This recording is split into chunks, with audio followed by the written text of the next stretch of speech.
ഫെബ്രുവരി 1 ഷിഫ്റ്റിലെ February 1, 2024 രണ്ടാമത്തെ ചോദ്യം gravitation എന്ന ചാപ്റ്ററിൽ നിന്നാണ്.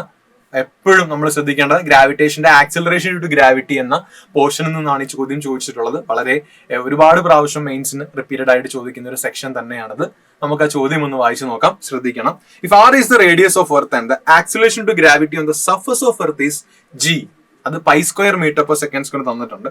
Then the length of the seconds pendulum at a height h equal to 2r from the surface of earth. അതായത് seconds pendulum ആണ്. Seconds pendulum എന്ന് പറയുമ്പോൾ തന്നെ ശ്രദ്ധിക്കണം, അതിന്റെ ടൈം പീരീഡ് എന്ന് പറഞ്ഞാൽ എത്രയാണ്? 2 seconds. ഫസ്റ്റ് ഇൻഫോർമേഷൻ, സെക്കൻഡ്സ് പെൻഡുലത്തിന്റെ ടൈം പീരീഡ് എന്ന് പറഞ്ഞാൽ 2 സെക്കൻഡ് ആണ്.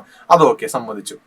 ഇനി സർഫസിൽ നിന്നും ഇത്ര ഹൈറ്റ് മാറിയാണ് ആ പെൻഡുലം ഇരിക്കുന്നത്. അപ്പൊ ഉറപ്പായിട്ടും നമുക്ക് ജി ഉപയോഗിക്കാൻ പറ്റത്തില്ല, ജിയുടെ വാല്യൂ മാറും. ഇനി അവിടുന്ന് ലെങ്ത് കണ്ടുപിടിക്കാനാണ്. അപ്പം ടൈം പീരീഡും നമ്മുടെ എല്ലും ജിയും തമ്മിലൊക്കെ റിലേഷനുകൾ എന്തെങ്കിലും ഇക്വേഷൻസ് പഠിച്ചിട്ടുണ്ടോ? ഉറപ്പായിട്ടും നമ്മൾ പഠിച്ചിട്ടുണ്ട് അല്ലെ. നമ്മൾ പഠിച്ചിട്ടുണ്ട് time period T is equal to 2π × L/g എന്നാണ്.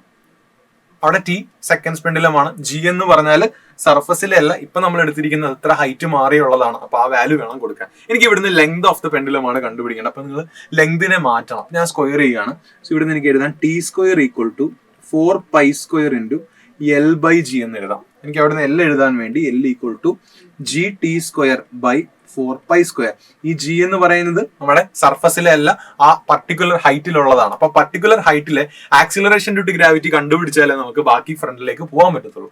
സോ പർട്ടിക്കുലർ ഹൈറ്റിലെ ആക്സിലറേഷൻ ടു ഗ്രാവിറ്റിക്ക് നമുക്ക് ജനറൽ ഫോർമുലയാണ്. എന്താണ് ആ ഫോർമുല? GR² / r+h² ആണ് നമ്മുടെ ജനറൽ ഫോർമുല എന്ന് പറയുന്നത്. ആ ജനറൽ ഫോർമുല തന്നെ ഞാൻ എന്ത് ചെയ്തു? ഇവിടെ അപ്ലൈ ചെയ്യുകയാണ്. സമ്മതിച്ചു. ഇനി ഇവിടെ നിങ്ങൾ നോക്കുക, G' = GR² / r+h². അപ്പൊ ഇനി ഇവിടെ നിങ്ങൾ നോക്കുക, GR² / r+2r എന്നാണ്. കാരണം ഹൈറ്റ് 2r തന്നിട്ടുണ്ട്. അപ്പം r+2r എന്ന് പറഞ്ഞാൽ 3r ആണ്. 3r² എന്ന് വരും, which is GR² / 9r² എന്ന് വരും. വെട്ടിക്കളഞ്ഞാൽ ഉത്തരം G/9 എന്ന് കിട്ടും. So acceleration due to gravity at particular surface G/9 ആണ്.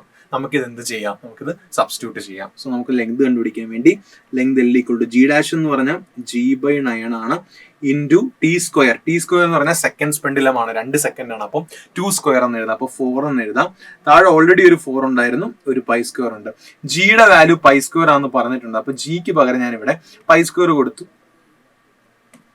ശരി, സമ്മതിച്ചു. ഈ π² ഈ π² വെട്ടിപ്പോയി, 4ഉം 4ഉം വെട്ടിക്കളഞ്ഞാൽ എനിക്ക് 1/9 മീറ്റർ എന്ന് കിട്ടും. 1/9 മീറ്റർ എന്ന് പറഞ്ഞാൽ അത് ഓപ്ഷൻ 2 ആണ്. So option 2 is the right answer.